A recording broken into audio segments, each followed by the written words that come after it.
Don't do that.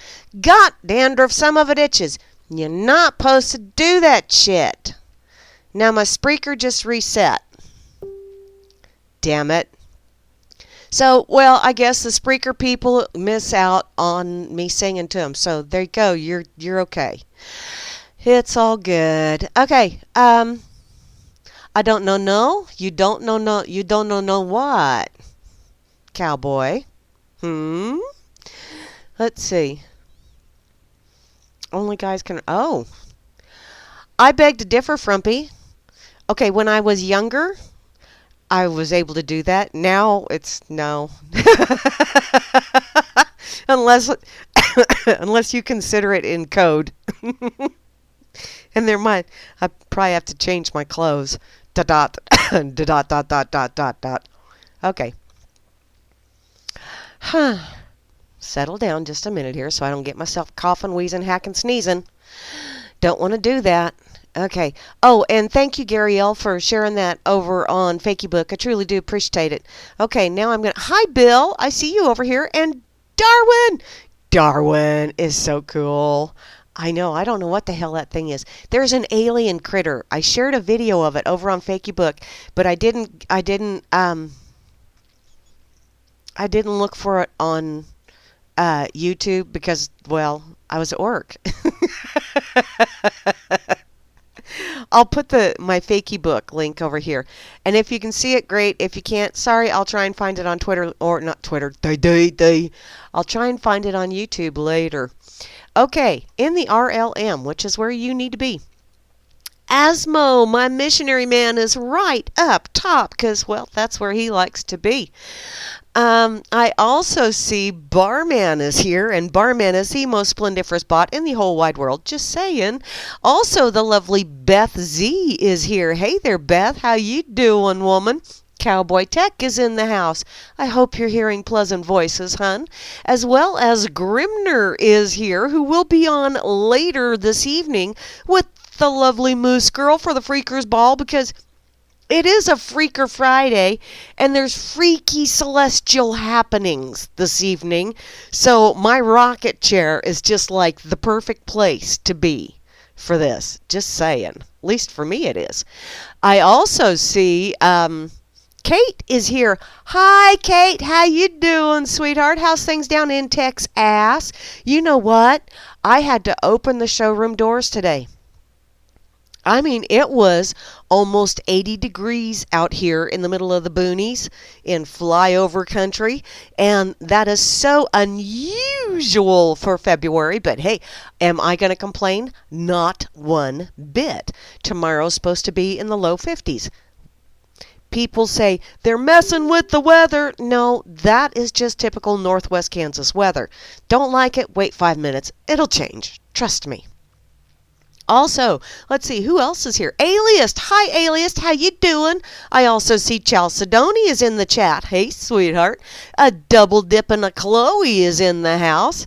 And thank you once again, darling. I do feel like my voice is much better today than it was the other day. And I actually wasn't feeling bad the other day.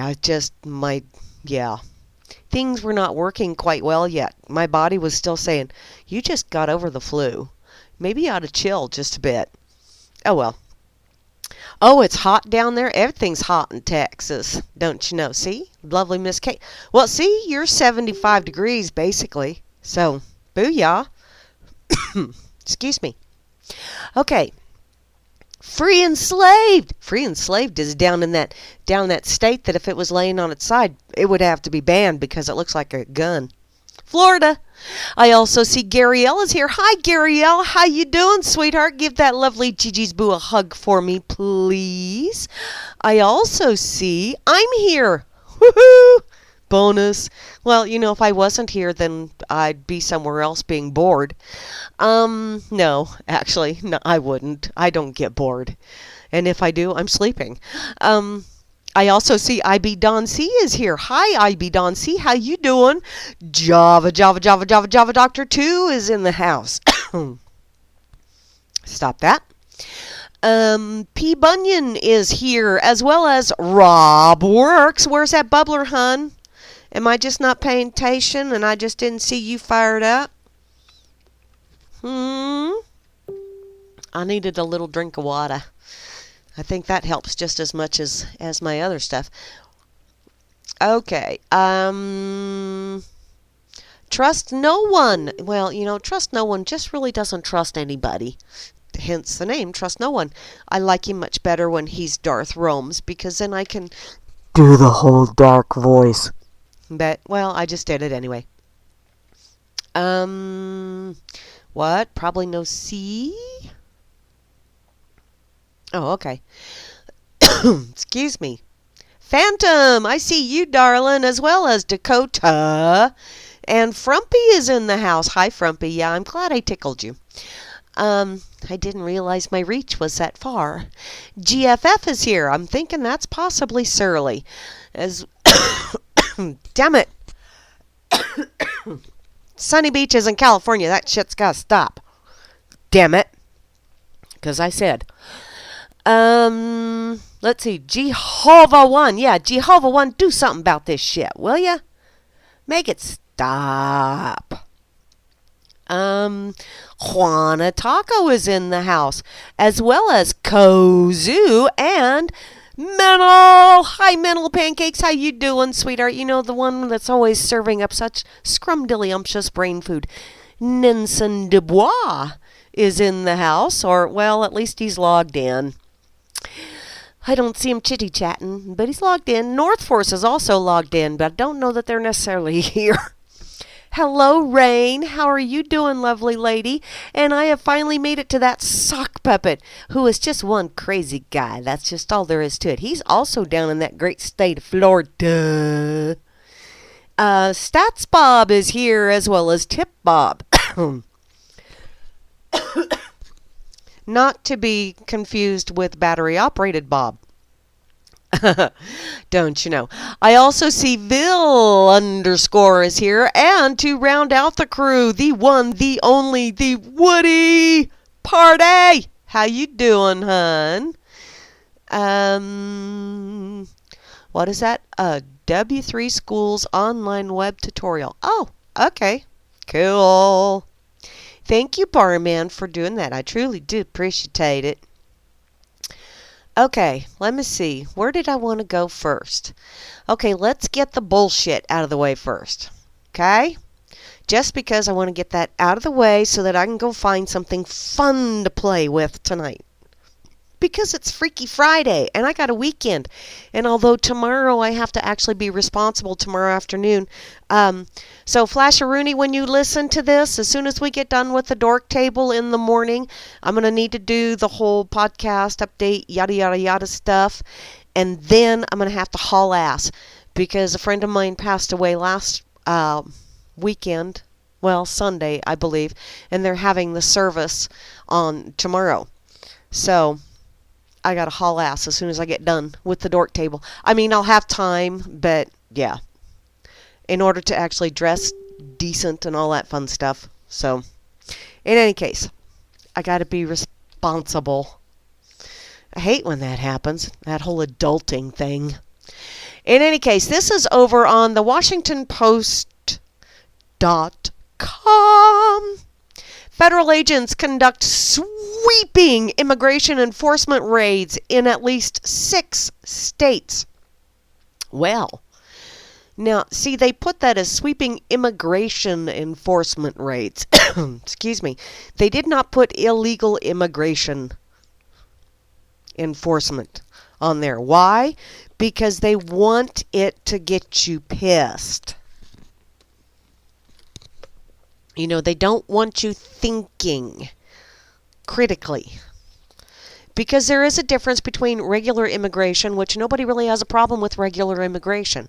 It's the shit of sneaking in the back door. And before anybody gets all, she's going to get triggered stuff, let me explain something to you. If you have a house and you have doors and you lock those doors and someone comes in through that locked door and they decide that they want to live in your house, and then, you know, when you call the authorities to have them removed and the authorities remove you instead because they're saying, what? They're just looking for a better life. Excuse me. My books, that's called illegal on both sides of that equation. But which, calling the authorities in and of itself could be a, yeah, roll of the dice depending on where you live. Where I live, that wouldn't. All I'd have to do is call Pat, and he'd come out and he'd go, "What's going on, Mary? Somebody messing with you?" Because Pat and I are buds. Our children went to school together. In any case, they always word these things in a way to trigger an emotional response, which is why it's called a headline, because it messes with your head. It's a mind fuck. There you go. 19 minutes in, first half bomb. So, let's get this through so I can get on to something a little bit more fun. U.S. immigration authorities launched a series of raids, traffic stops, and checkpoints at least half a dozen states across the country on Thursday and Friday, sweeping up an unknown number of undocumented immigrants, immigration lawyers and advocates said. The raids, which appeared to target scores of undocumented immigrants, which is the PC euphemistic way of saying someone that is here illegally, so although the whole legal thing is a whole nother ball of wax, but undocumented immigrants. This includes those without criminal records. Okay, just because you do not have a criminal record, basically that just means you haven't been caught. Or if you have been caught, you had someone get you off. So, I myself, there are lots of things growing up that I did that were very, very naughty. It didn't make them any less naughty simply because I didn't get caught at it. It just means that I did something naughty and yeah, I got paid back for it because my children pulled the same stunts. And so I got to feel what it was like to be on the other end of the equation. So, excuse me, and there's lots of times I got swats on the backside for things that I didn't do, but there were so many things that I did do that I didn't get a swat for that I figure it balances out. So basically, without a criminal record to me means just haven't been caught yet.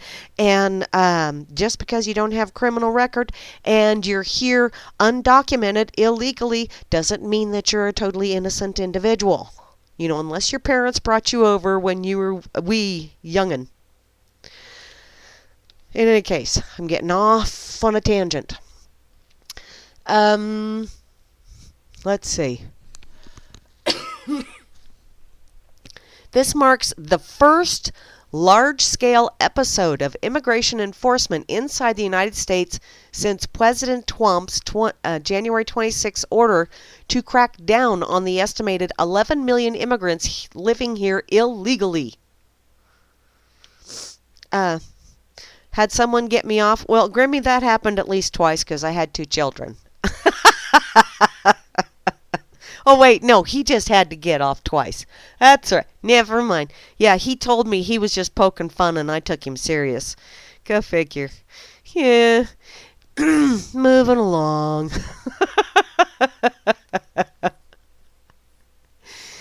Oh, poor Twumpelstiltskin. I feel so bad for him because, he thought he was going to come in here and it was going to be, like his show on TV, that whole reality series thing. And he would get tired of people and he would go, "You're fired." And then they would go, "Cut." And, the lights would go down and someone would come and clean up his makeup and let him walk off stage and go do whatever he did, Trumpy kind of things that he did. And now he's finding out that the lights don't go down and nobody steps in and goes, "Cut." And his saying "you're fired" doesn't mean dick. Oh, poor Trumpy. You wanted it. Be very careful what you ask for, 'cause you just might get it. I don't feel bad for him at all. I really don't. I hope he's having fun. Not. In any case, It also appeared to signal a departure from the Obama administration's prioritized immigration enforcement against criminals. Now, see, they say against criminals, and yet they seem to forget that when you enter a country illegally, by definition, when you do something illegally, you become a criminal. That's kind of by definition. And there are lots and lots of laws out there for you to become a criminal. You don't even have to try anymore. Because I'm sure just breathing is a crime somewhere to someone. So, yeah.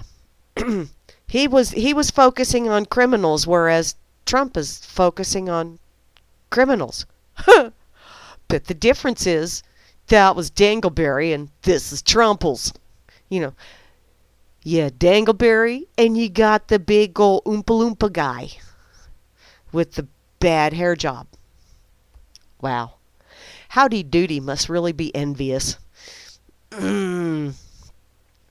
Word of the raids quickly circulated among immigrants, activists on social media, and created such widespread panic in immigrant communities that the Department of Homeland Security spokesperson said the department had to decide to take unprecedented steps of confirming some details of the raids while the raids were going on. Egad, they actually confirmed details? Wow. Because I've seen so many articles about, raids going on and they're at the wrong house. And, someone got mussed up, as in put in the hospital, or, in cuffs and hauled off, and then later find out, oh, we were supposed to be at the house on the next block. Our bad. Yeah. They don't ever apologize.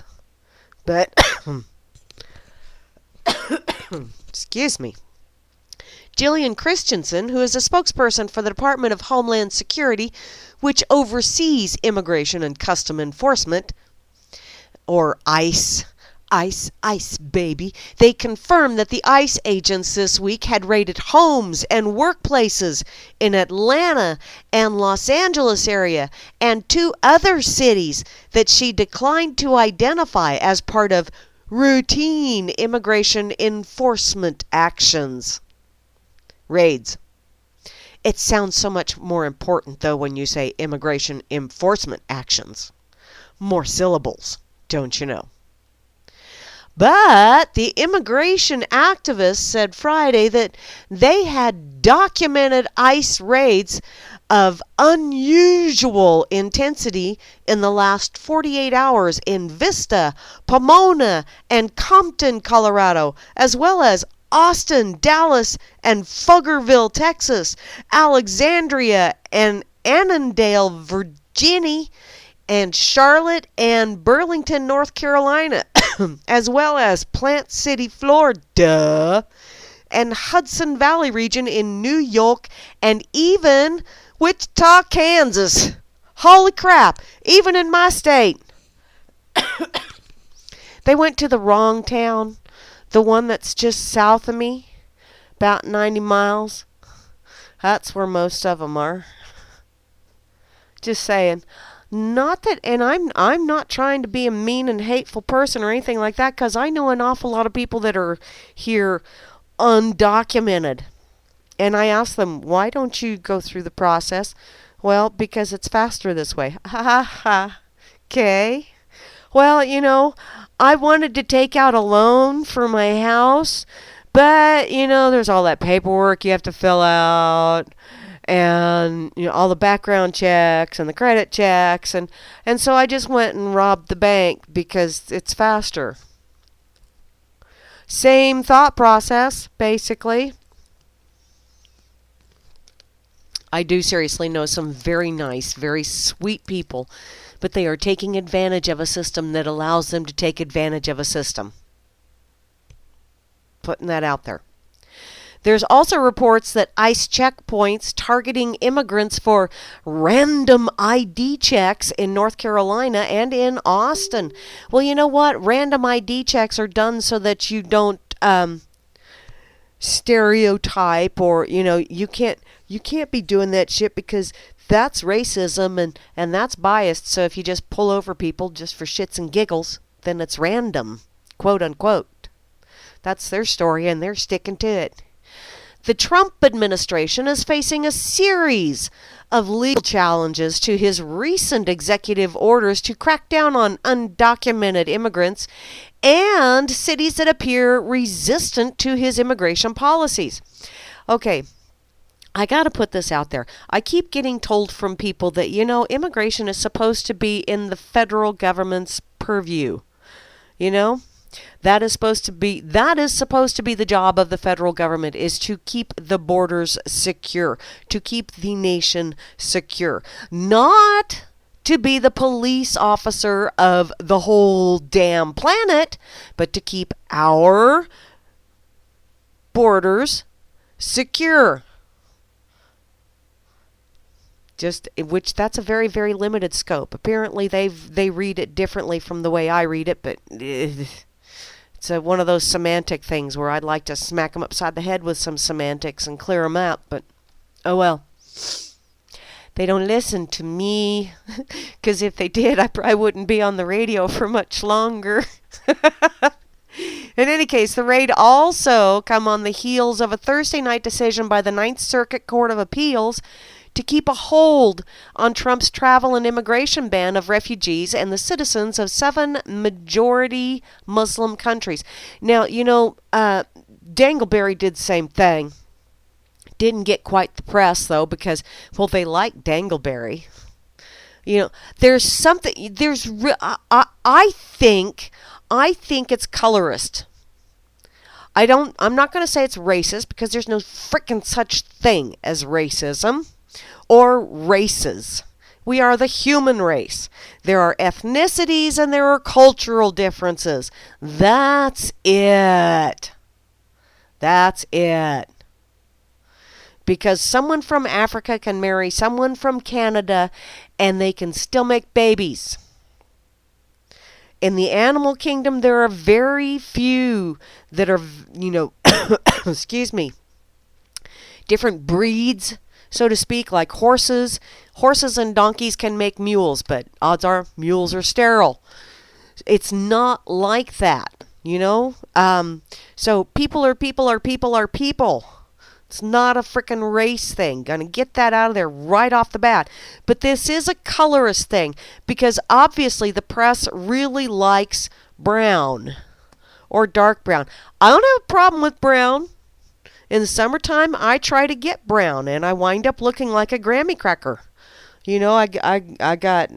I'm brown on my shoulders, and I'm still, I'm kind of like a s'mores. I'm graham cracker or toasty brown on the shoulders, and I'm marshmallow white on my legs. Why my legs don't tan, I don't know. But that's why I have tattoos on them. So I have color there. But it is a colorist thing, because they liked the brown in Obama. They didn't care for the white side of him.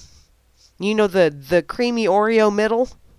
They didn't care for that part. They liked the brown outside. And they kept saying he's the first African American president. So, have first of a lot of things. Trumpelstiltskin is the first Oompa Loompa president. You just don't like orange. So, I'm thinking that's colorist and very biased.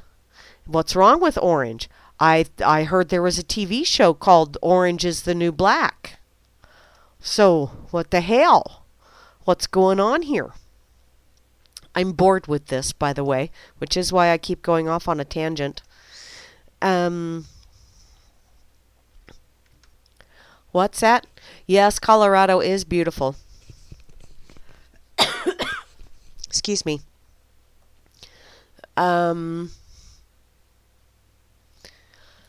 Let's see. Oh, your wife and you are talking about Colorado, I be Don C? Cool. It is very pretty. Very pretty. Expensive and getting more expensive. Of course, it was really expensive when I lived out there in the late 70s, early 80s. So, Wait. Flim, what? Farting, carbon emissions. What's that, Rain? The person that's coughing is me, honey. I'm sorry. I'm trying to move my mic up so that it's not quite so loud when I do that. Because it's like, God dang it, I did so good, and now it's back. And I think it's because it's later in the day and I'm talking a lot. And I talked a lot today on the phone, and bye. Okay. I'm catching back up here. Scroll down with pink undertones. Ah! Oh, thank you, Moosey. Donald Trump is not orange. He's old man beige with pink undertones. Oh, that is so funny.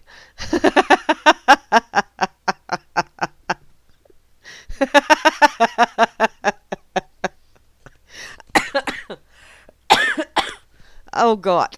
You got me started coughing. Oh, that's just too funny. Okay. Moosey, pot will hurt you if it's a pot on a windowsill and someone knocks it off and conks you on the head. Then it hurts. Just saying. Okay. Hi, Dan Tennessee. Welcome. Damn it. Damn it, Bones. Cut that shit out. Okay. I'm going to put this back over here on Fakey Book real fast, and I think I'll put it on... Got dandruff, some of it itches. Over here on this effing site as well. I'm going to make it through this yet. You know what? As soon as the lunar eclipse happens, this is all going to stop. I think that's actually supposed to be at like 7:30 my time. I think, if I calculated correctly. Which is just before I finish up tonight. So, if I don't get to finish my broadcast, it's been good knowing you. Oh, I'm not worried about it. Shit will happen or it won't. Either way. You know, and that's those things, people that run around and they go, oh my God, Yellowstone's gonna go all super volcano on us, and oh my God, we're gonna have this happen, or oh my God, that's gonna happen, and it's like, really? What are you gonna do to stop it? I mean, seriously, why do you run around like a crazy brains and worry about all this shit that might possibly, maybe, almost kind of sort of happen, or that odds are is going to happen because it's already happened once, which means it can happen again? And, you know, so why do you run around like a crazy brains worrying about that shit? Because once it happens, at least you don't have to worry about doing that load of laundry that's still sitting in the laundry basket. And if it doesn't happen, well, you know, you got to worry about doing that load of laundry that's still sitting there in the laundry basket. I mean, seriously, what the hell's a big deal? I know I used to fret and stew about that stuff as well, but then I realized why? All it does is give me more gray hair, and now I have a head full of gray hair. I don't need any more. Thank you very much. And although I do enjoy mine, I really don't need any more. And so I'm not going to do anything that's going to cause any more, like, you know, worry. Why? Not going to change it. Just going to take away time from me enjoying what's going on around me. So why not just enjoy what's going on around me? And if what's going on around me is not enjoyable, then I either need to put a stop to it if I can, or I need to go somewhere else where something more enjoyable is going on. That's called taking a little bit of initiative. Yeah, go figure. Do not auto start. Whatever you do. I just clicked on something that was in my pocket. Let me check and see what's going on. A woman shares her success with using medical marijuana is good stuff for you.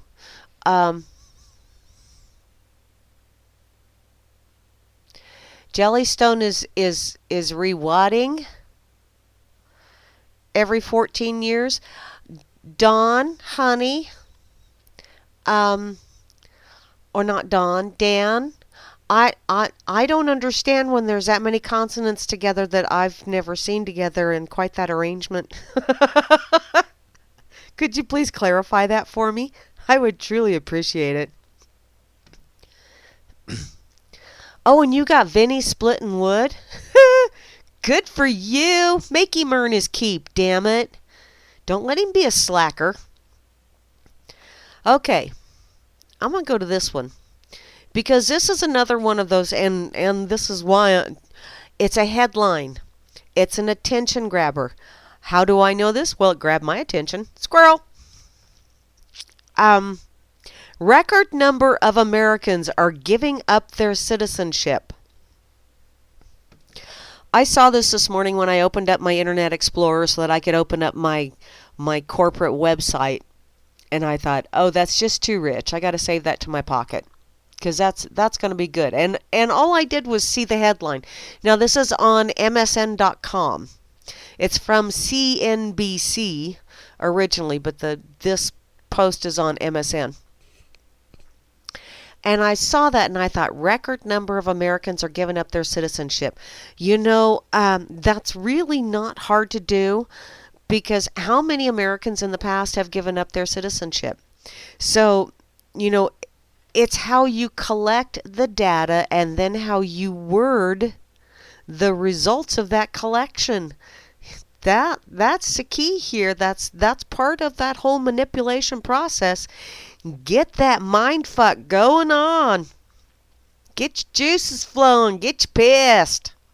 Yeehaw! Ain't nothing like a pissed off redneck, unless maybe you're a butthurt special snowflake. Those are a little bit worse, I think, these days, because they go off on anything. In any case, as the White House engages in a fierce fight to restrict travel to the United States by citizens of some Muslim-majority countries, a record number of Americans are voluntarily renouncing their citizenship. Egad! Last year, 5,411 individuals expatriated by renouncing their U.S. citizenship. Excuse me. Or terminating their long-term residency in the U.S.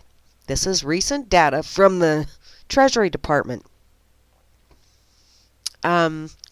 This marks a 26% jump from the previous record set in 2015, when 4,279 individuals expatriated. Now, these numbers last year, now they're going to, I'm sure this is put, you know, and why they don't have the date, they just say last year. What they're not telling you, which is there, is that this was under Dangleberry's reign. Let that sink in. Now, they're putting this out there so that they can add fuel to the fire of hate Trumpelstiltskin, Mr. Oompa Loompa King.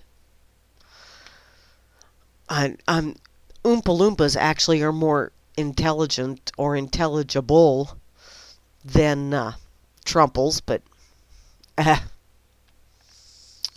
in any case, let's see. Oh, and then as you scroll down, they actually do have a little chart that shows the year. But on this chart, 2007, you had 470 people renounce their citizenship. 2008, you had 231. 2009, you had 742. Now, once again, let me remind you here. 2008, was that when Dangleberry was elected into office? Dangleberry took office in 2009. I just want to get this clarification out there because I know, and the reason I know this is because I've seen this elsewhere, and it's being used as an argument to bash Trump. So I want to make you all understand the time frame here of most of these demographics. 2009, 742. 2010, 1,534. 2011, 1,781. 2012, 932. 2013, 2,999 people. 2014, 3,415 people. 2015, 4,279 people. All of that drastic increase occurred before Trumpelstiltskin even thought about running for POTUS, or even threw his hat into the ring. Whether he thought about it or not, I don't know. I wasn't in his head. Frankly, I don't want to go there, because I see the hair, and I imagine the brain is probably worse than the hair, and no, I'm just not going there. So, all of this lovely little thing, all except for 2 years, is during the time frame when Dangleberry was in office. So if you want to point fingers or any of that other fun shit, the numbers on the rise while Dangleberry was in office with his policies. I'm thinking a lot of these people were because of Dangleberry death care, which is the death of an awful lot of businesses, not just people, but businesses, because they just freaking cannot afford to jump through the hoops. Now we're going to have the lovely little conclusion underneath this. So what's driving the surge? This is where I can't wait to see. Tax law firm Andrew Mitchell LLC, which tracks the numbers closely, attributed the increase to the escalation of offshore penalties over the last 20 years, which is likely contributing to the increased incidence of expatriation. Indeed, the Treasury Department has upped its enforcement of tax rules for American expats. And some have decided that having to file taxes with multiple countries is just not worth the headache. So see? But most people will not go that far down. Most people will not, read the whole thing. And when did taxes start going up?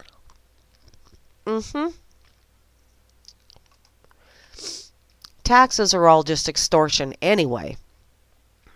It's government-sanctioned theft is what it is. The only reason that it's going on is because the government gave itself permission to steal from us. Because, well, they write the rules, so.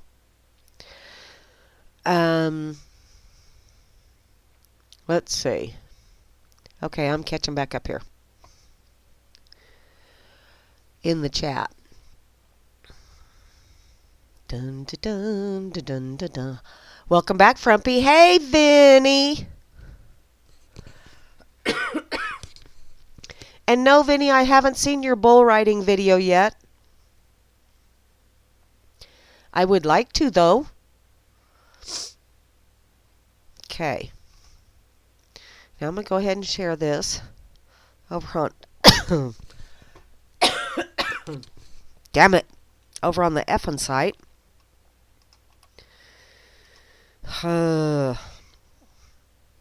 This is going to be a long night if this shit keeps up. Sign into your account. What? I am not signing into any stupid account.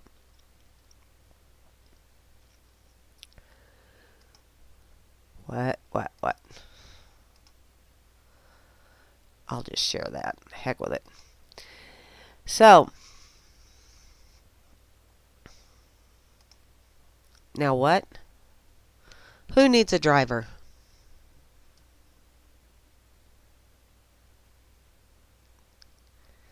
Okay. Oh, your corgi might be preggers, I be Doncy. How cool is that? Corgis are so fun. No, I don't want another puppy. Just putting that out there. No, that's okay, Moosey. Don't worry about it, hon. You guys just keep, because I'm trying to catch up with the chat, and if I see something that makes me want to just shout it out to everybody else, then I will. And if it embarrasses someone, it's like, excuse me, you shouldn't have put it in the chat if you didn't want me to say it out loud. I know. I know, Moosey. Oh, it's a full moon. There's crazies out there. And a meteor could hit during the eclipse. Oh my God, if that meteor hits during the eclipse, that means that it's going to happen when it's lights out. We won't see it coming. Holy shit.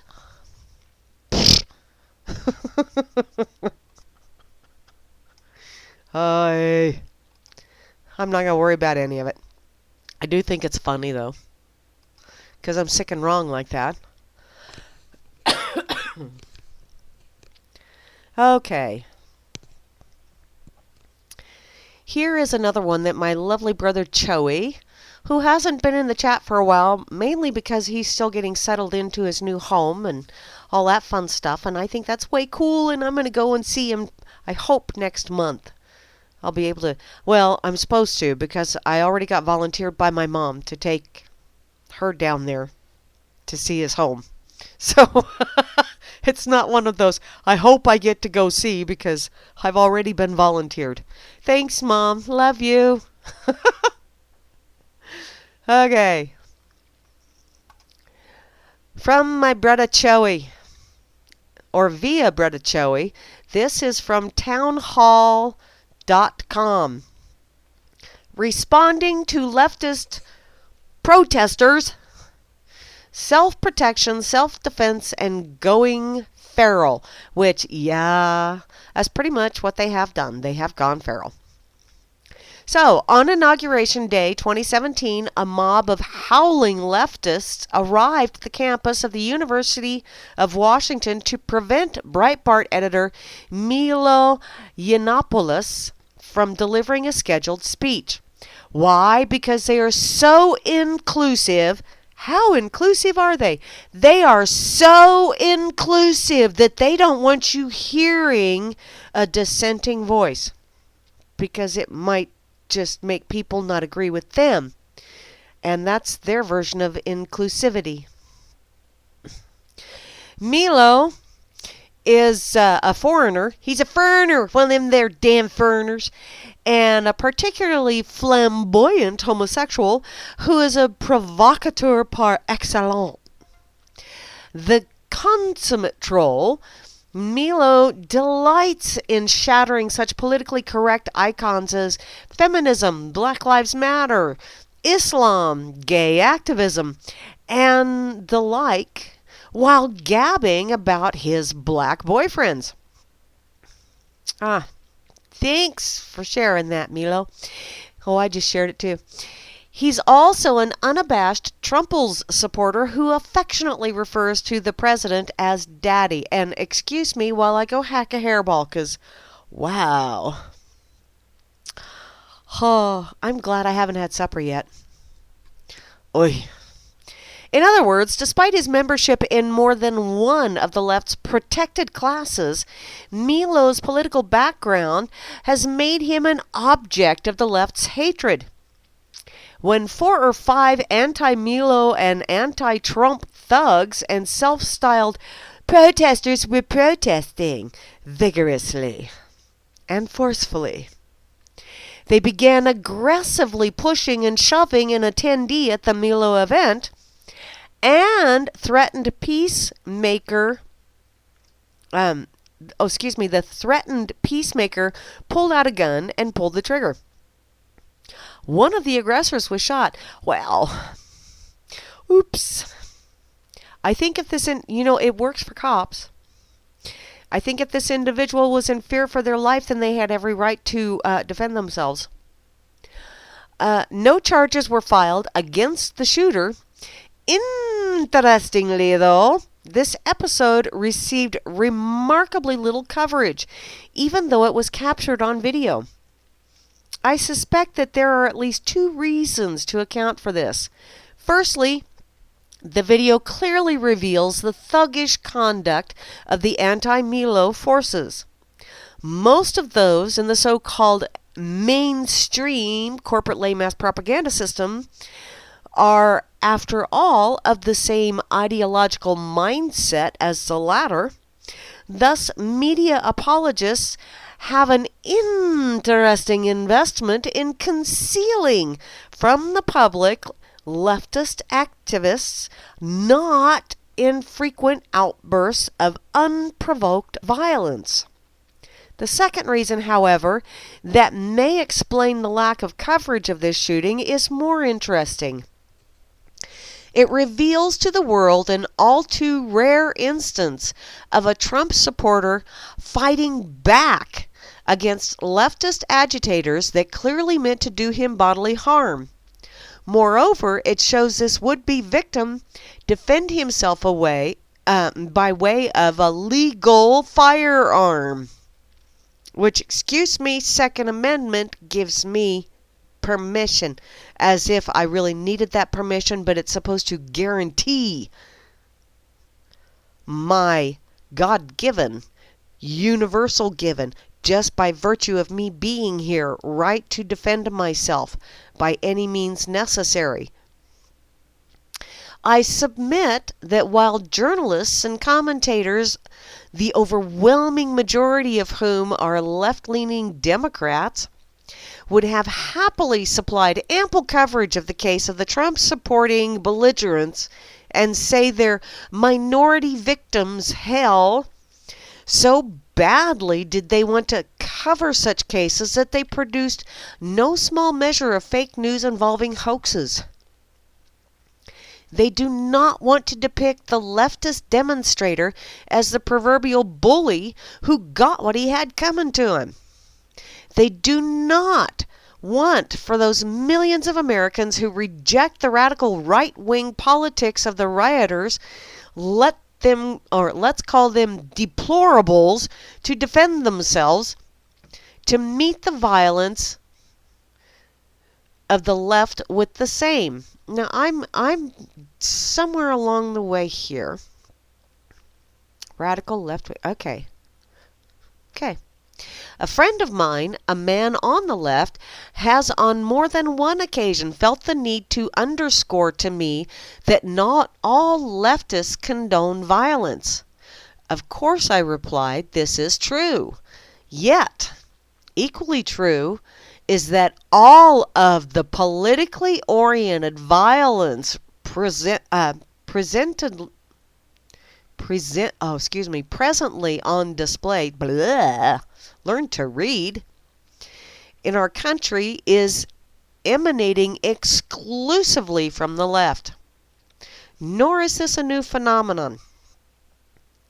That individual leftist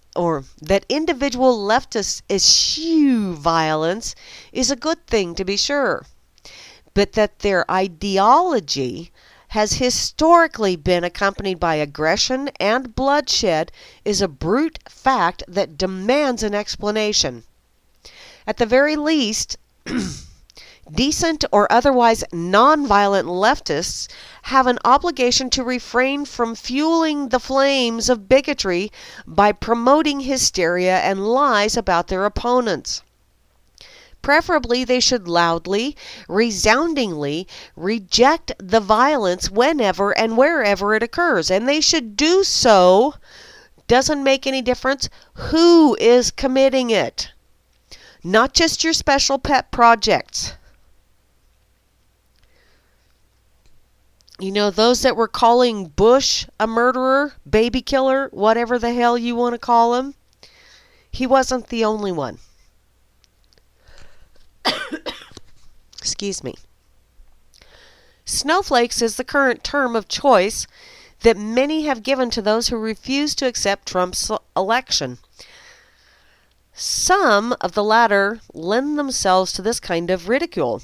However, the danger with applying snowflake or crybaby, excuse me, and the like to all have taken to the streets is that it threatens to render innocuous a not insignificant number of this group that is or that in reality pose a grave danger to society. And I think right there this writer is probably referring to those that were burning and looting and all that other fun, and which I found it rather ironic that it was, Starbucks and Bank of America, and I found that a little amusing myself. Whatever. Those who bombard police and civilians, men, women, and children, young and old, with obscenities, bricks, bottles, and any number of other weapons should not be mocked. No, they should be arrested.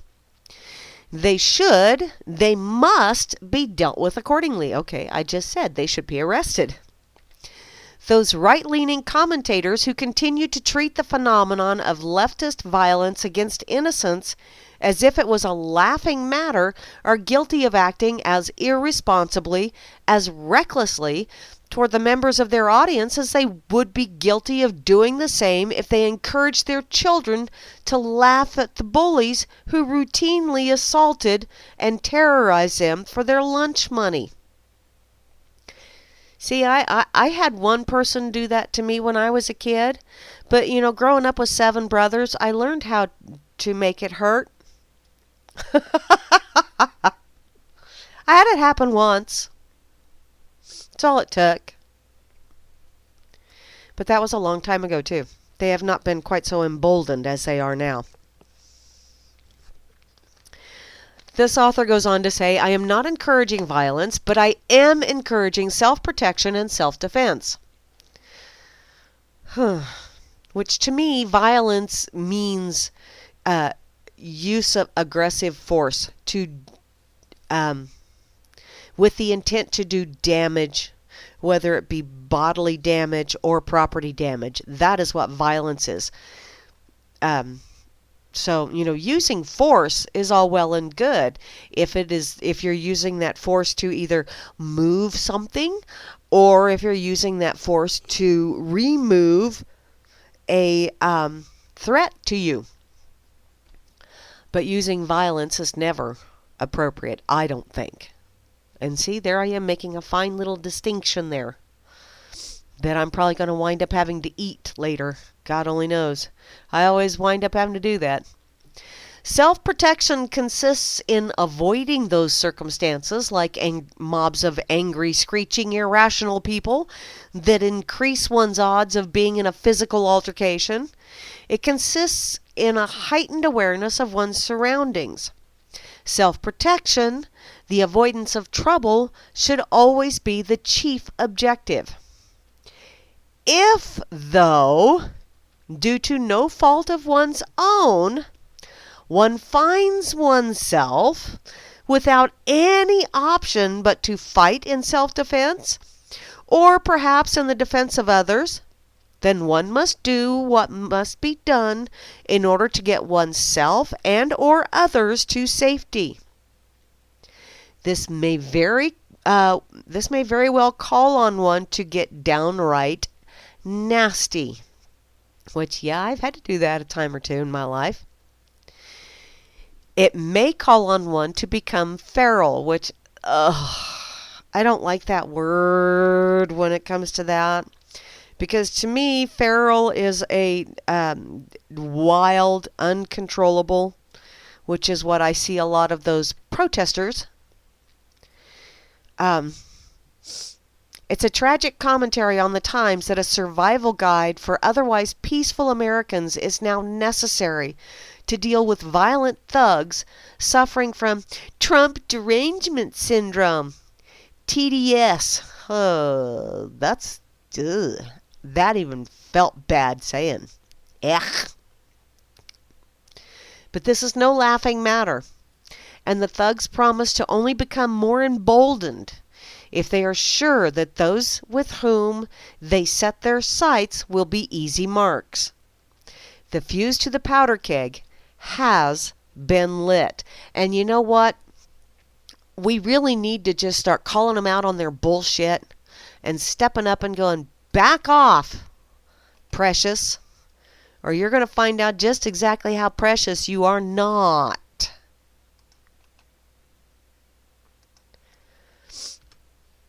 Let's see. What?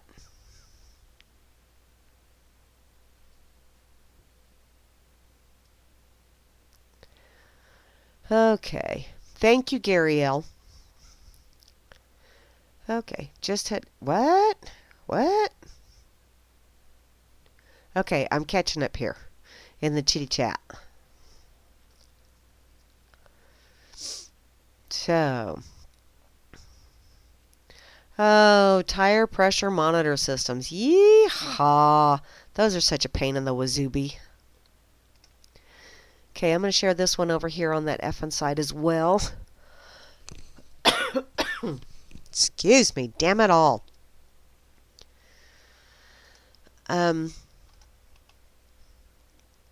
know, and that there's a lot of people out there. Define we, Chloe. To me, no, we, when I say we, most of the time I mean me and the mouse in my pocket. Me, myself, and I. We, myself. Everyone needs to call out bullshit when they see bullshit. Period. And if you think that I'm doing bullshit, call me out on it and let's have a discussion about it. I don't have a problem with that at all. You know, if someone thinks I'm blowing smoke up their ass, call me out on it.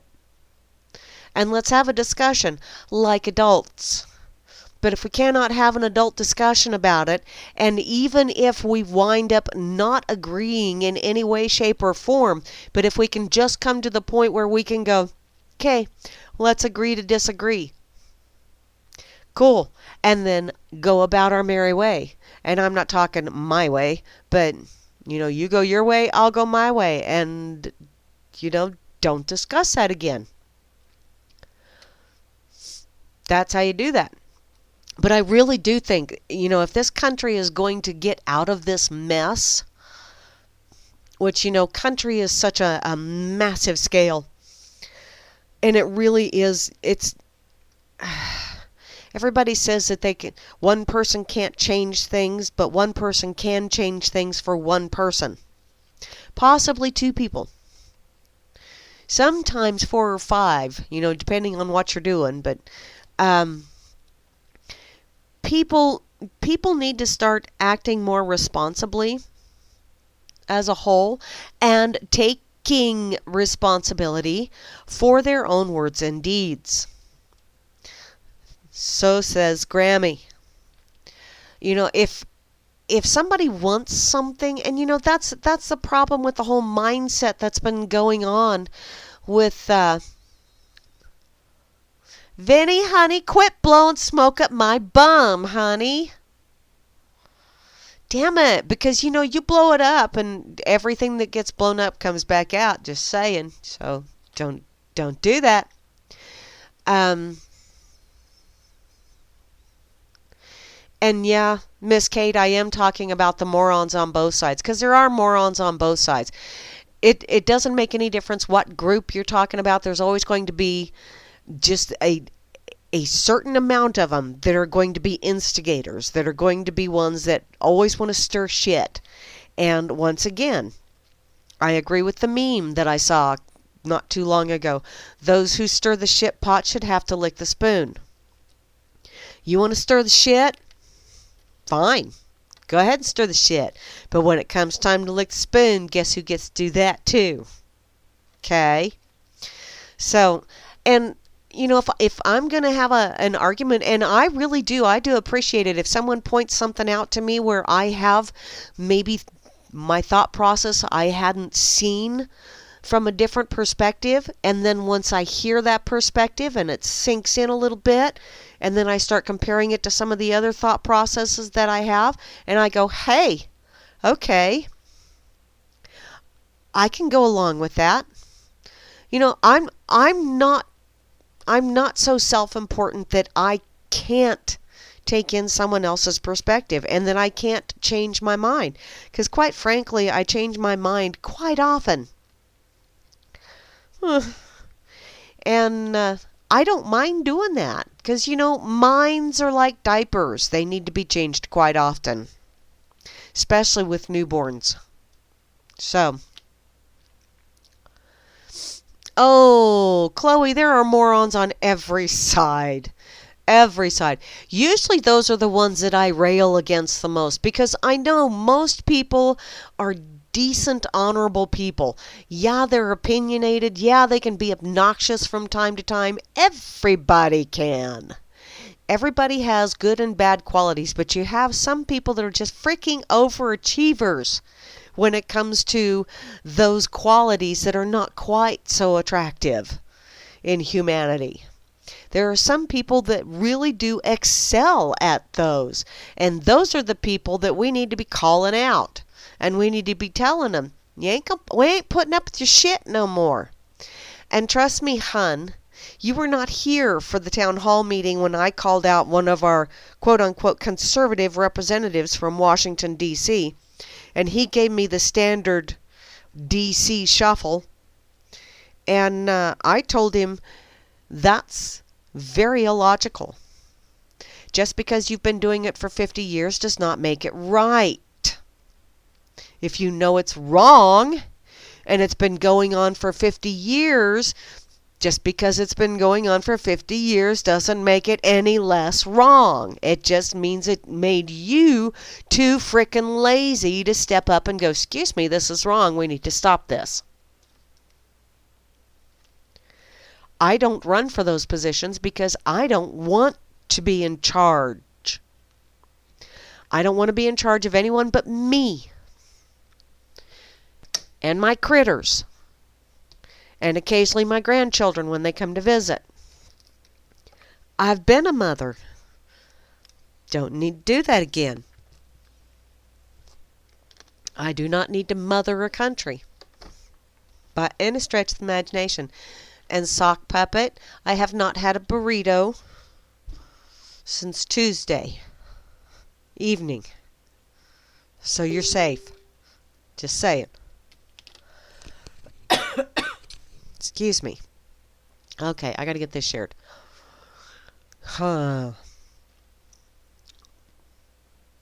So, I don't know. Sometimes, and I catch myself doing it, and sometimes I think I'm getting a lot better at, not jumping for the bait because I get baited a lot. And it's not necessarily baiting me, it's just baiting people in general. And, I tend to rise to the occasion from time to time, snatch that bait and get all snarky and smart-assy and all that fun shit. And I really do try not to do that, but it doesn't mean that I achieve it all the time. But that's part of human nature as well.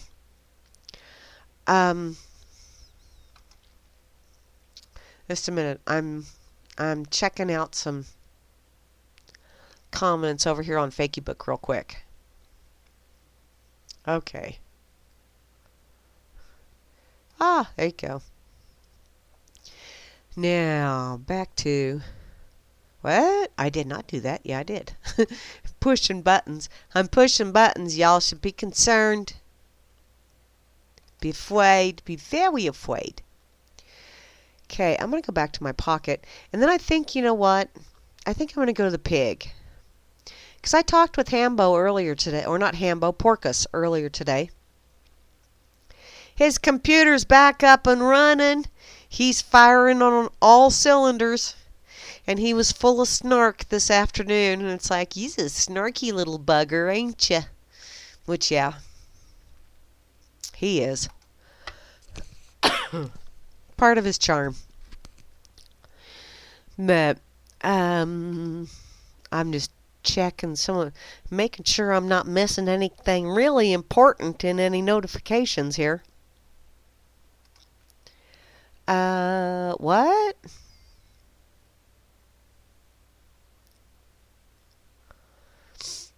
Okay. Over here on the pig. The American identity. So what is the word of the day? Technology is the word of the day. A bridge too far for certain users who can't wrap their minds around the basics.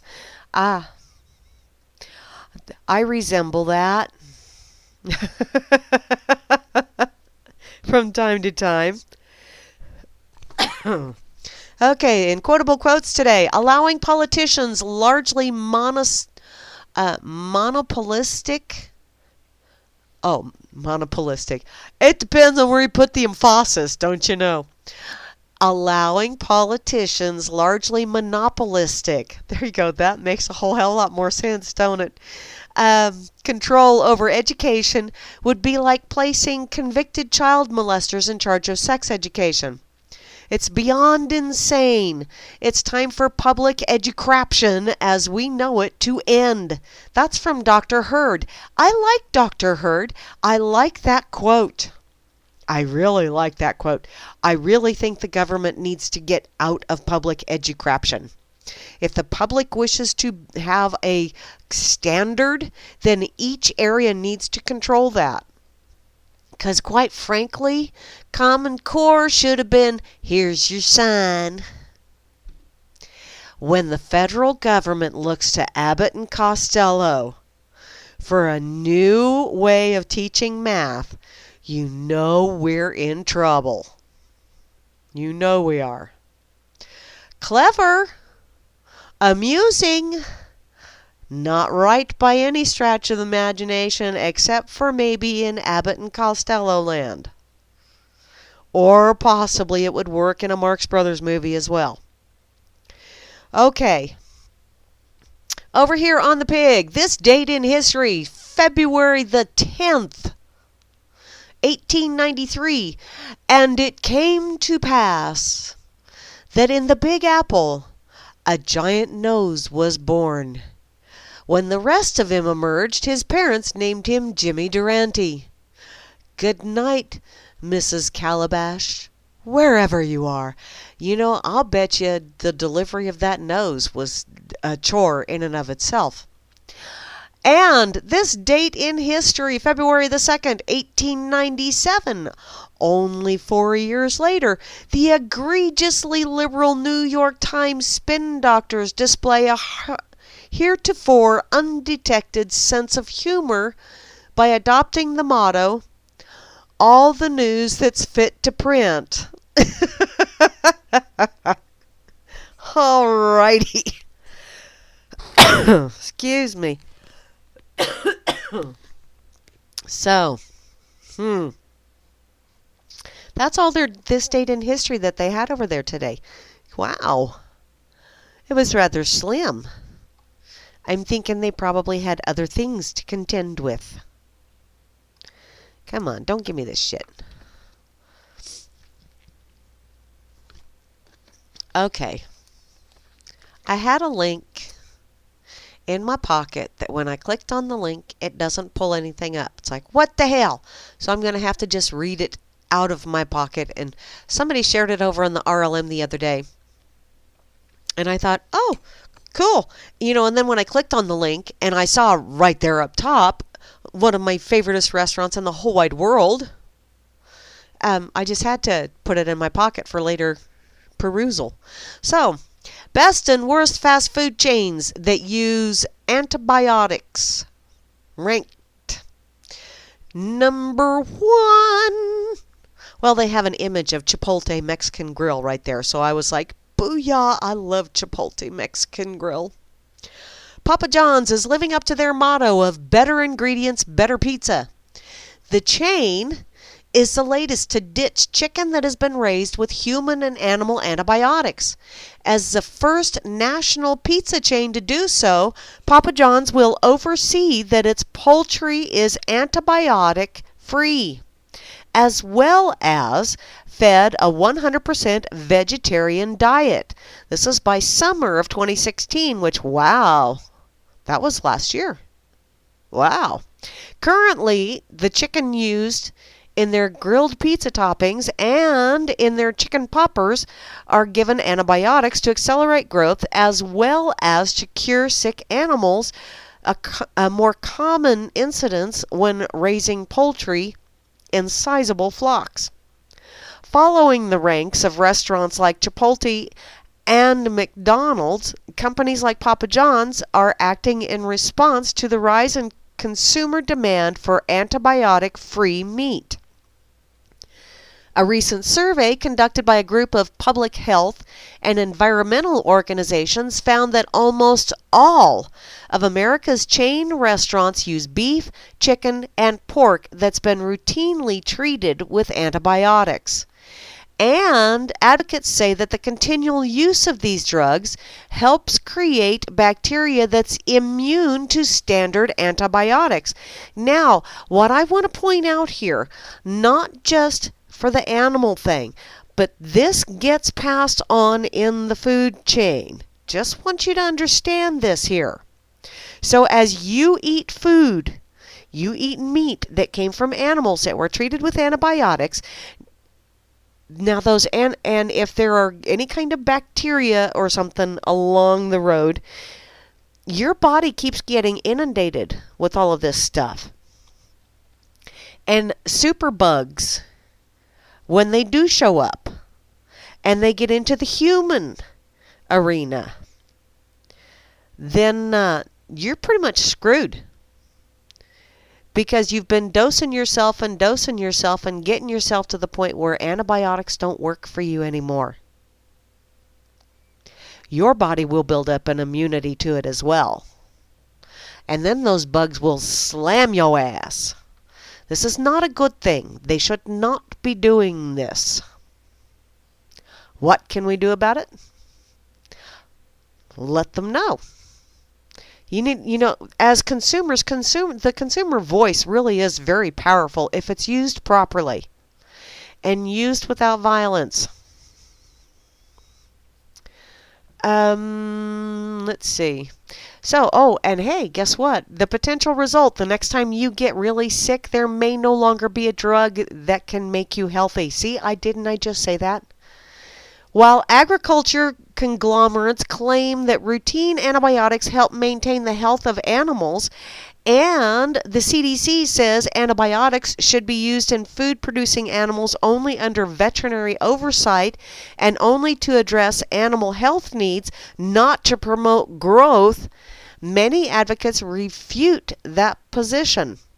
Sick cows, for example, are removed from the food chain, per the USDA.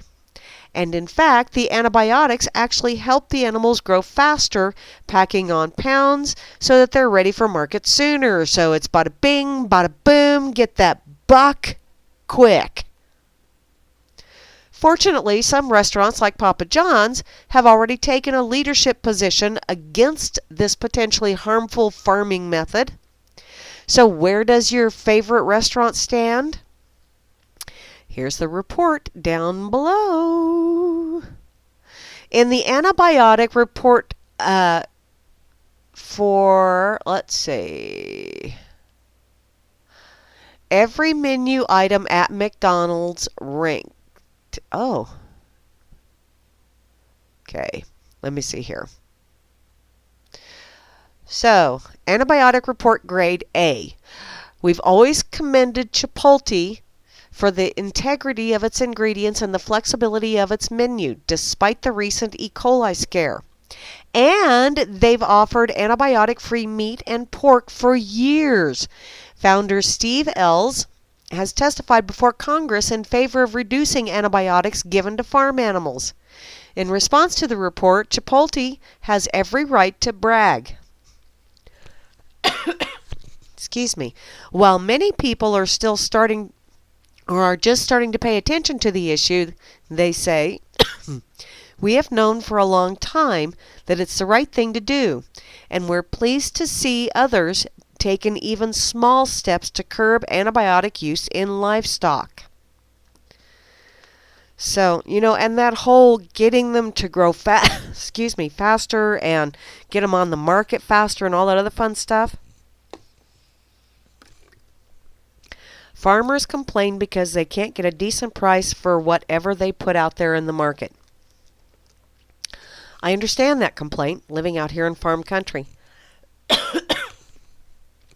But one thing I think a lot of them don't really realize, when you do all of this,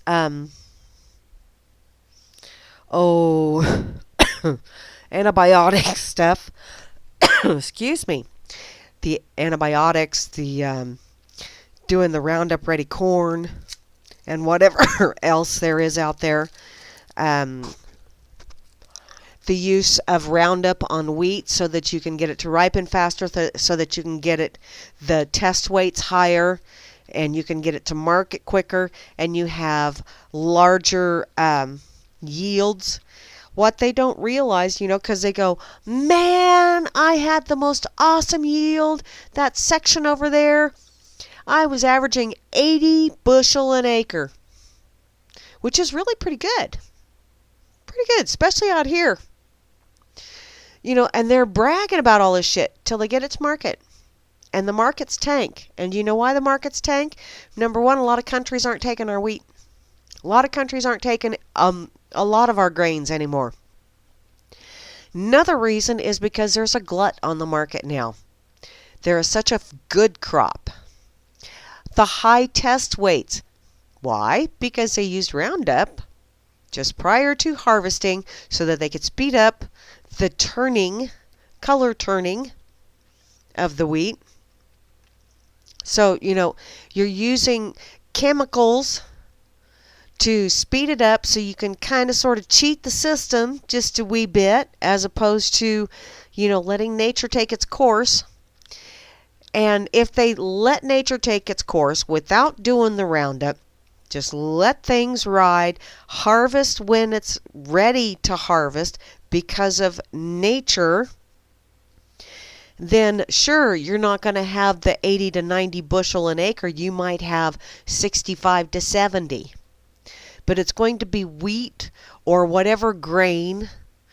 Wheat is, corn you don't get those kind of numbers, but wheat we do out here. But if you don't have the investment in the Roundup, which is a hell of an expense, let nature take its course, you actually get a better price for your product because they don't have as much of the product coming into the elevators, and you have a higher demand because other countries are willing to import what you're producing because it's not tainted with glyphosate and all kinds of other nasty shit. So, higher demand, less availability means that higher prices are able to be achieved by the producer or received by the producer, but they don't see it that way. They just keep looking at it as, look at how many bushel per acre I got, and yet I still made less money than I did last year when I had 65 bushel an acre. Put a pencil to it and actually stop and realize what the hell's going on here, peeps. That's just a little farm, like you really wanted to know that, but I shared it with you anyway. In any case, back to this. Off on a tangent. A lot of farmers out here are starting to realize that too, and cattle growers, and at least the smaller venues are not doing all of the chemicals and the antibiotics and all that other fun stuff, because part of it is because a lot of the farmers and the ranchers are starting to develop health issues, and they're starting to research because they have the internet. And they're finding out that they've been shooting themselves in the foot all this time. So it's going to be a slow process. Hopefully we will all survive it. But it is changing in areas. Not maybe in the massive scale markets, but in these smaller, the little guys are starting to see it. Back to this article.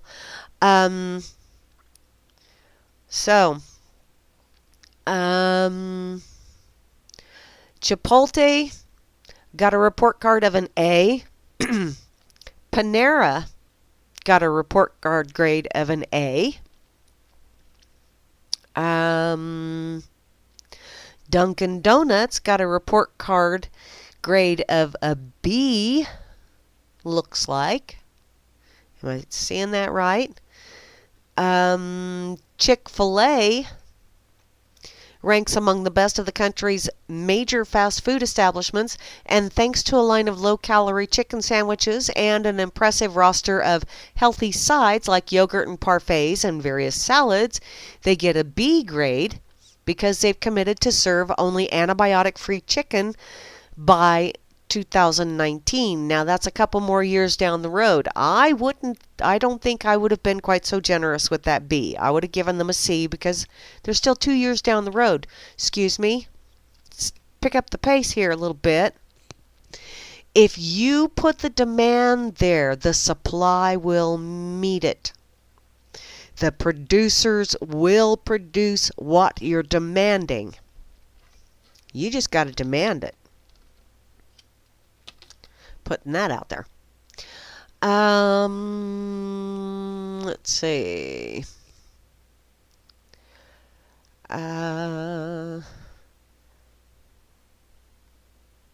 trying to see. Some of these are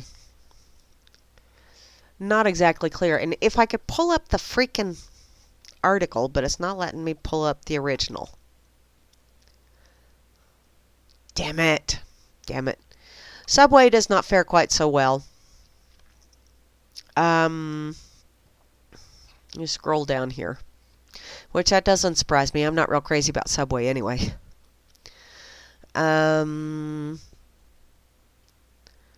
Let's see. Mickey D's. Mickey D's received fewer points because routine use of antibiotics is still allowed for disease prevention in the production of its pork and beef. So yeah, Mickey D's, I don't eat there. Ack! I'd much rather eat the wrapper than eat at Mickey D's. Ooh! Subway apparently is in last place. They got an F. Let's see, which one is this? Once upon a time, Starbucks was a fine place for coffee, but a dangerous place for fancy drinks and food. But recent years, they have seen the introduction of a solid line of breakfast and lunch sandwiches, which, gack, their coffee is nasty and overpriced, and so I'm not going to even look at that. Taco Bell gets an F. Shocker. Taco Hell. KFC is also not doing quite so well. Applebee's. Oh, God. Last time I ate at Applebee's, I got sick. Do not like Applebee's either. Wasn't impressed with the service either, so, but it's been so damn long ago. Let's see. Wendy's did not do well either, it looks like, on this.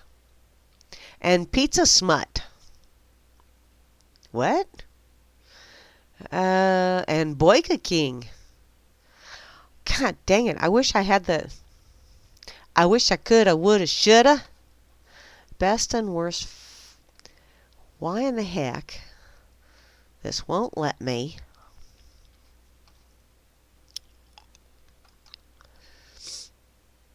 Nope, doesn't make any difference which link I use.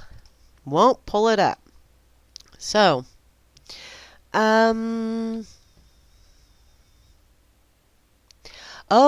L said that a friend of his had 2 bouts of cancer until he went full organic farming. Yeah, you'd be surprised how quickly you can heal yourself too when you start doing, eating properly and all that other fun stuff. Okay. Oh, Grammy stepped out. Damn it. Grammy's got things to do, because he's got a show coming on later this evening with the Mighty Moose Girl. Woo! Okay, I'm going to go check out Fakey Book again. And Josh has a rousing little flow going here. He started off with, if you're a female and believe in mandatory vaccinations but believe in a woman's choice, you're a special kind of stupid, which I cannot disagree with that. I just cannot. To me, that's just pretty much a logical assumption, you know? If you agree in a woman, if you believe in a woman's choice and yet you believe in mandatory vaccinations, that most definitely is a special kind of stupid.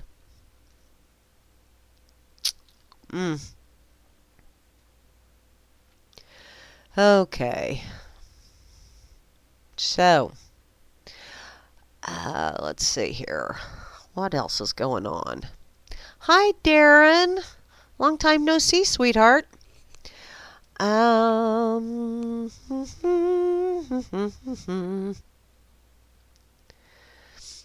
think I'm going to see if I can find Mr. Damien James.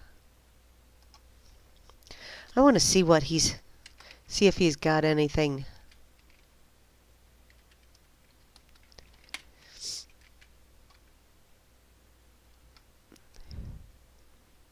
No, that's not who I want.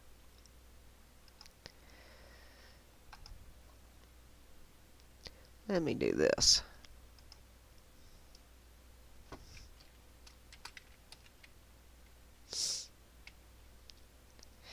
I'll search my pocket. By golly. There he is. We'll go to Damien James. Official WordPress. Oh! Hey, this should be... It'll probably be a little bit too long to finish out my show, but it should be interesting.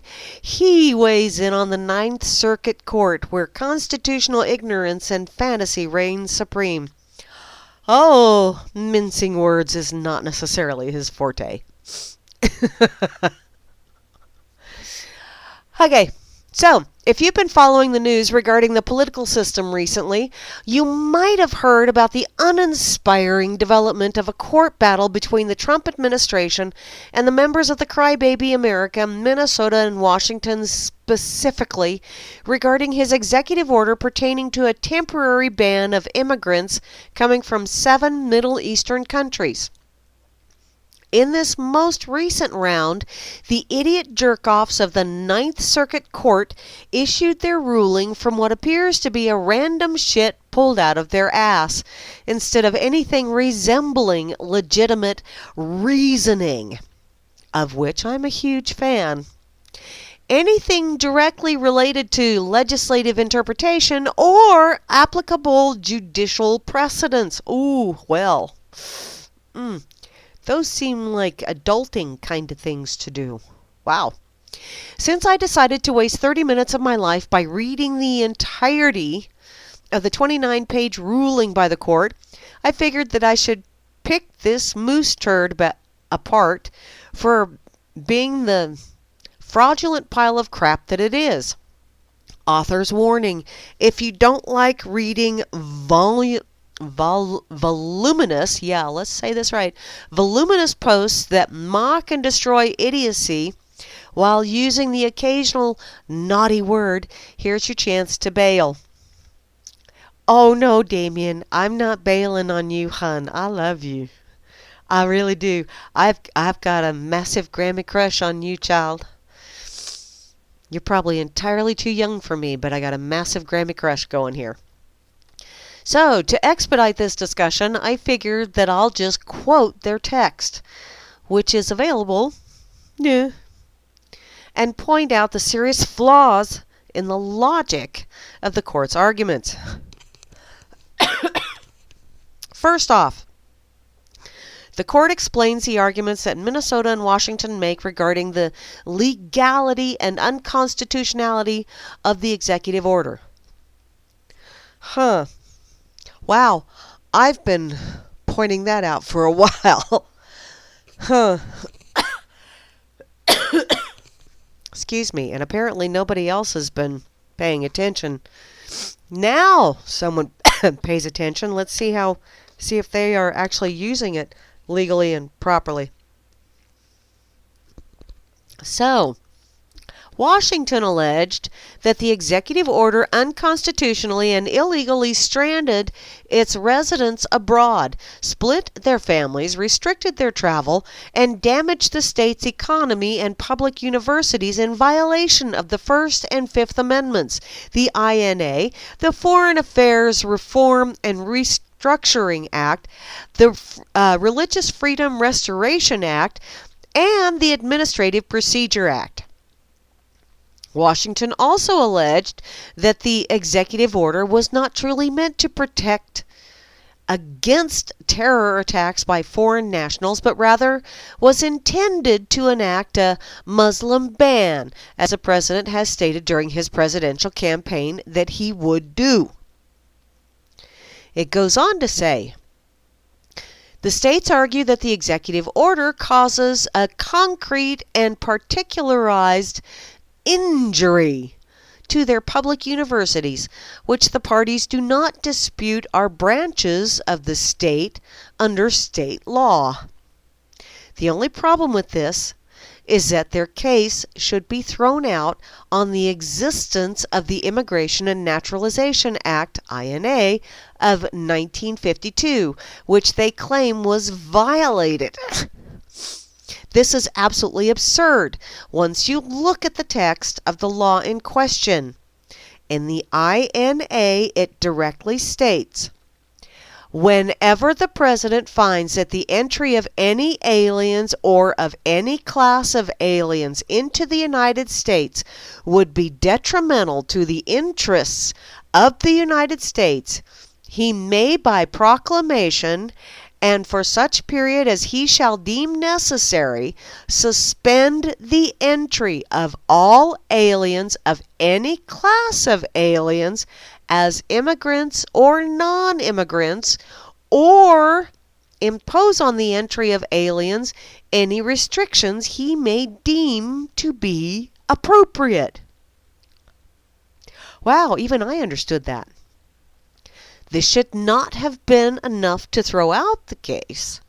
They didn't prove that this was a Muslim ban, because another 42 other Muslim countries weren't banned. Kind of defeats the argument.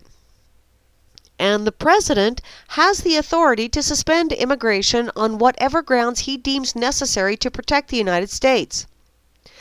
But to list the violation of the First and Fifth Amendments seems even more blatantly ridiculous.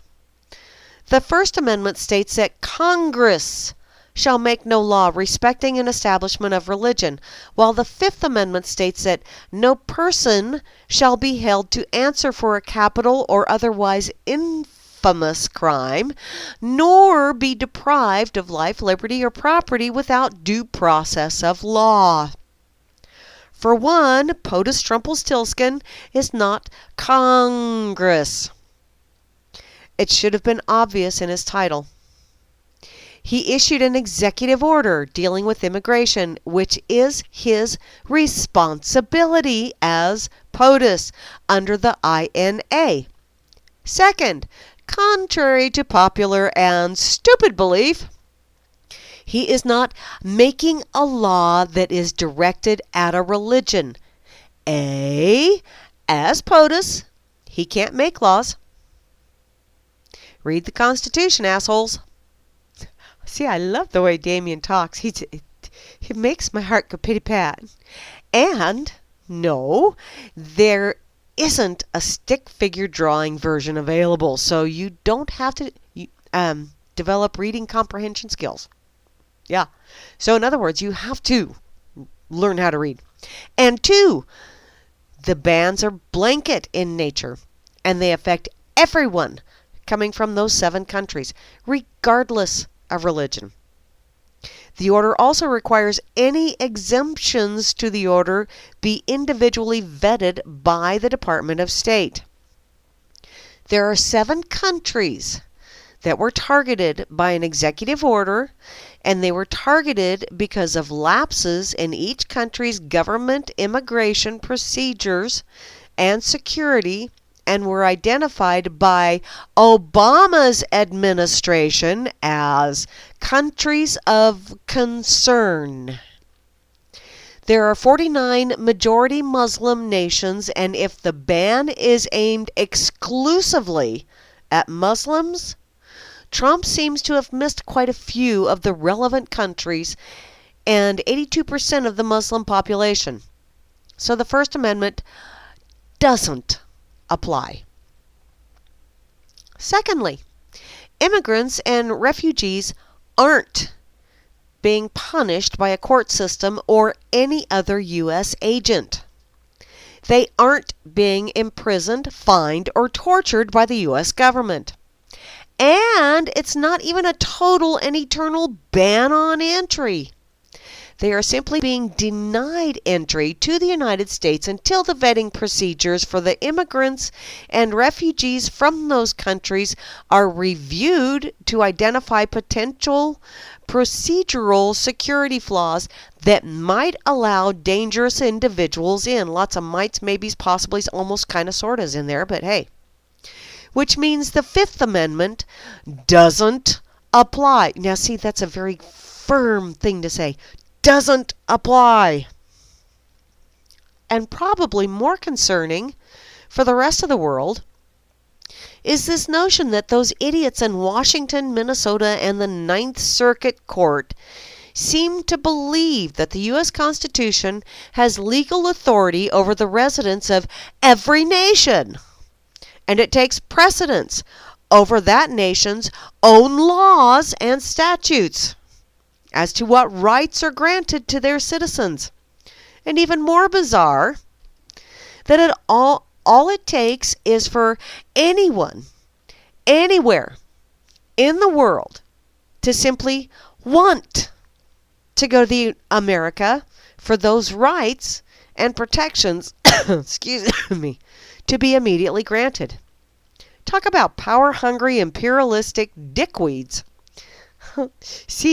He's talking my language.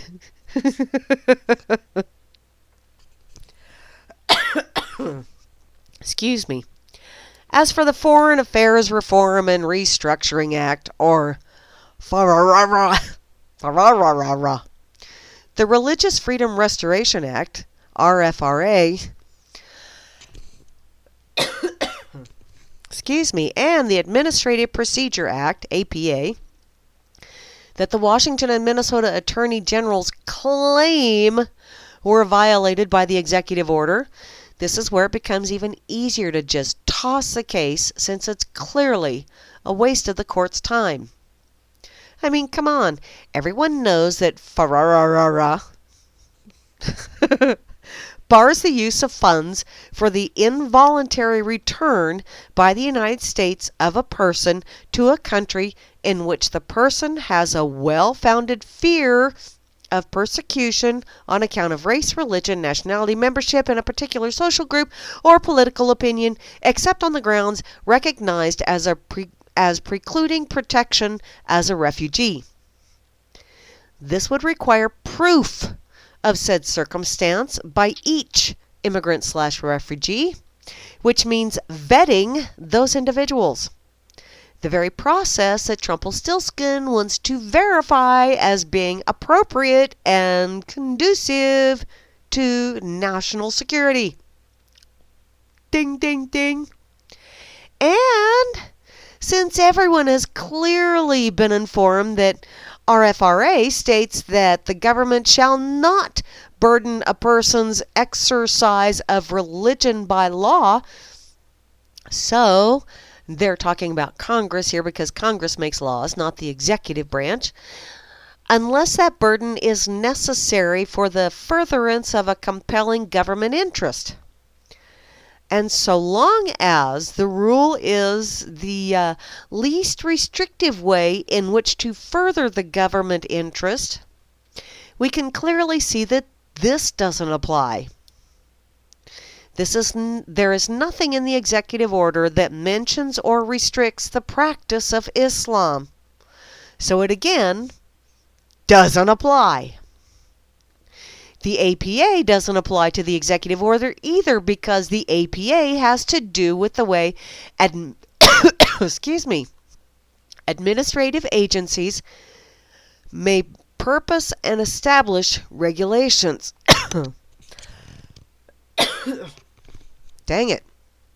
Immigration? It's not really a regulation created by an administrative agency, as much as it is a responsibility of the executive branch as enumerated by law. That was codified in the INA and passed by Congress, which grants the POTUS the authority to cut off immigration by any group for any reason for any length of time that he deems to be in the nation's best interest. Then again, I'm repeating myself, which, yeah, he is kind of repeating himself, but that's okay. That's okay.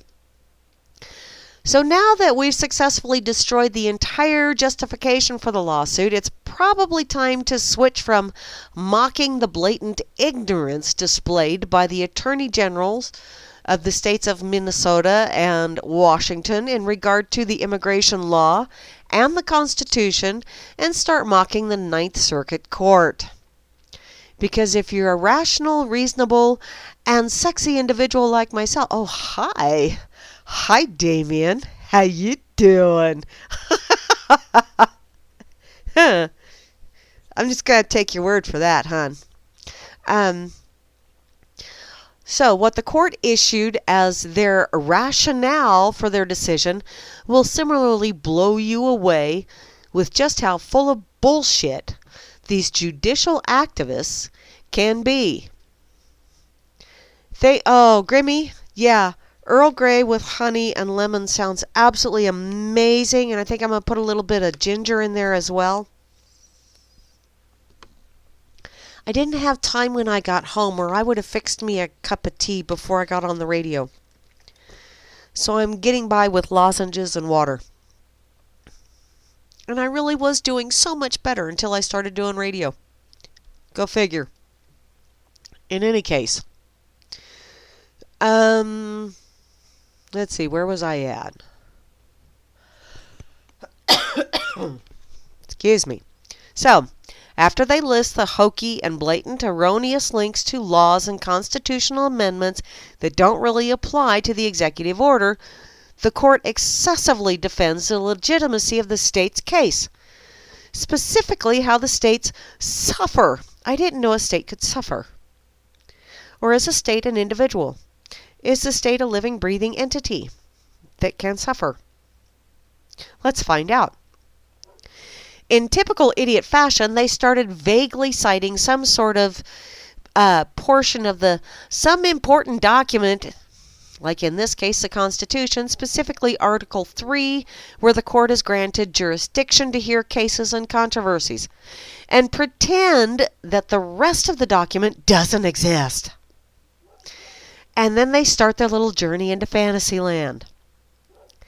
This is presumably because they believe that once they, as highly intelligent and smug assholes, cite some small fragment of some important document that's probably safe to bet that others will probably not read the rest of said document when they start making up all manner of douchebaggery nonsense that is clearly not within the bounds of said document, and then they're fully justified in letting their creative impulses fly.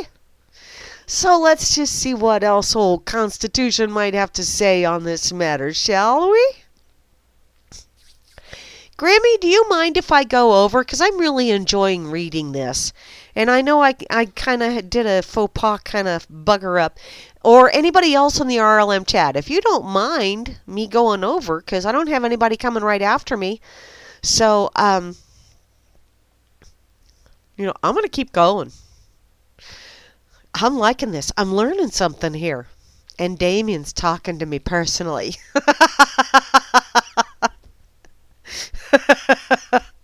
It's my own little fantasy land. It's okay. So, Article 2, Section 3. The President shall take care that the laws be faithfully executed. So, Strumpelstiltskin is obliged to faithfully execute the laws of this country. The INA is such a law. Article 3, Section 2, what they referred to partially to controversies to which the United States shall be a party, and those in which a state shall be party. The Supreme Court shall have original jurisdiction. Shall, may, yes, okay. This directly states that the Supreme Court has jurisdiction on this matter, and it requires that states prove that they are directly impacted by a particular legal event. Revisionist interpretations aimed at expanding the federal court system or redefining the definition of directly impacted aren't really required, as the text is quite explicit. Article 4, Section 4. The United States shall guarantee to each state in this union a republican form of government, and shall protect each of them against invasion. Didn't I refer to that earlier this evening? And on application to the legislature or of the executive when the legislature cannot be convened, against domestic violence. So as the justification for the executive order has a basis in national security by protecting every state against domestic violence caused by foreign agents, this should have been a slam-a-dunk. Should have been. Article 6, Section 2. This Constitution and the laws of the United States, which shall be made in pursuance thereof, and all treaties made, or which shall be made under the authority of the United States, shall be the supreme law of the land, and the judges in every state shall be bound thereby. Anything in the Constitution or laws of any state to the contrary notwithstanding, which, judging from the way it's phrased, means that the articles of the Constitution are the supreme law of the land, with the following amendments and attendant laws taking a role of lesser importance, and can be struck down if it violates the initial articles, which makes perfect logical and legal sense. Passing a law or an amendment that negates or infringes on the initial articles of the Constitution would be a disaster for this country. This also states that judges in every state are bound to this hierarchy of legal operations. This includes the East and West Coasts. Sorry, but not sorry. By this logic, courts are required to consider safety concerns to the nation and rely on the POTUS's execution of laws that were passed by Congress that were aimed at providing that safety before any other legal concern. If a national system of governance run by a free populace is compromised by those seeking to supplant that form of governance with a form that seeks to enslave the populace, it's probably in the nation's best interest to ensure that doesn't happen. Whoops! Aren't we a little too late on that? Oh, see, I told you. Damien's talking to my soul.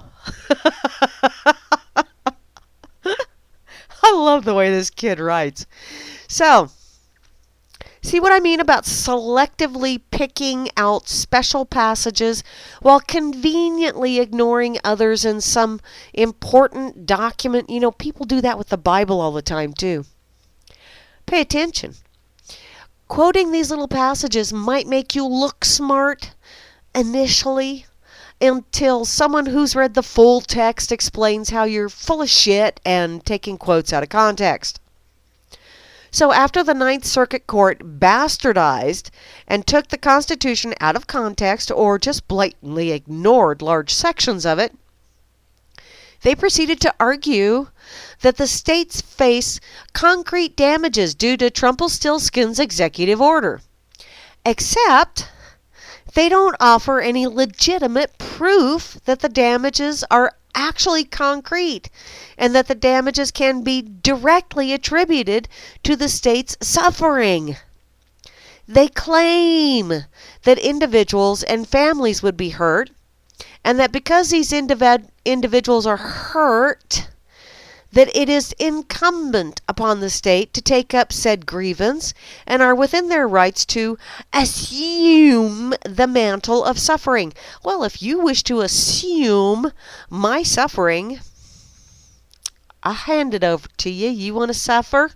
And I'll go frolic and play? Cool, I'm good with that. Ignoring the fact that states can't vicariously take on the perceived suffering of people within their borders and internationally, the imagined suffering consideration doesn't supersede the requirement of the POTUS to ensure that national security isn't compromised. His job is to execute the laws on the books. See, that's one thing that Dangleberry kept screwing up. For being a constitutional attorney, he didn't know the Constitution very well. He's kind of like the Ninth Circuit Court. Wonder if they went to the same school. Wow, excuse me. Then they claim that the academic and research rigor, as in rigor mortis, of academic institutions would be hurt, which is a load of crap for 3 reasons. Okay, I am officially over on my time, but that's okay because I'm enjoying this. Number 1, this will sound xenophobic, and I don't really care. But it's been proven in the literature that the academic process of U.S. students and those taking courses in English as a second language tends to lag when the instructor is not a native English speaker. The same thing happens abroad. It's not just an English language issue.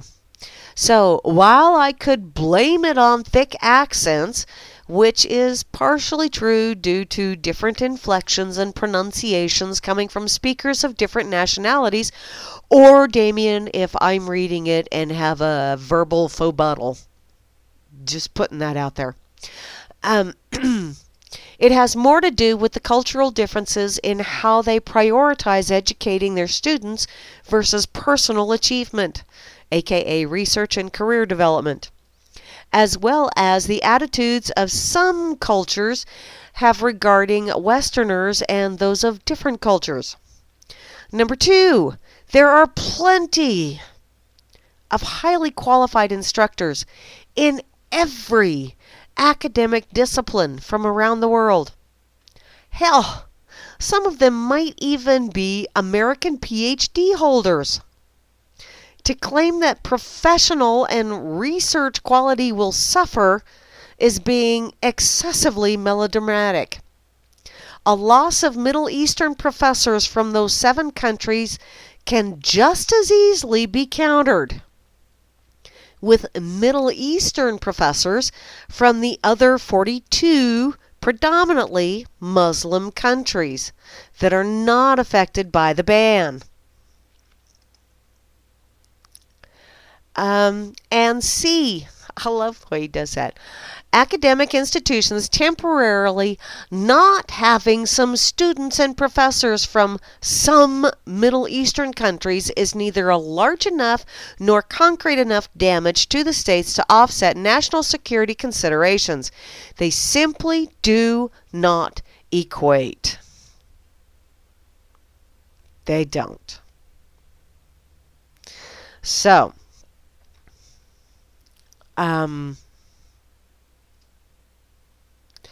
I guess since everybody is saying bye, I am going to go ahead and share this with y'all so you can finish reading it on your own, and I will finish reading it when I get signed off, because my stomach is starting to growl. I'm getting just a wee bit rumbly in the tumbly. So,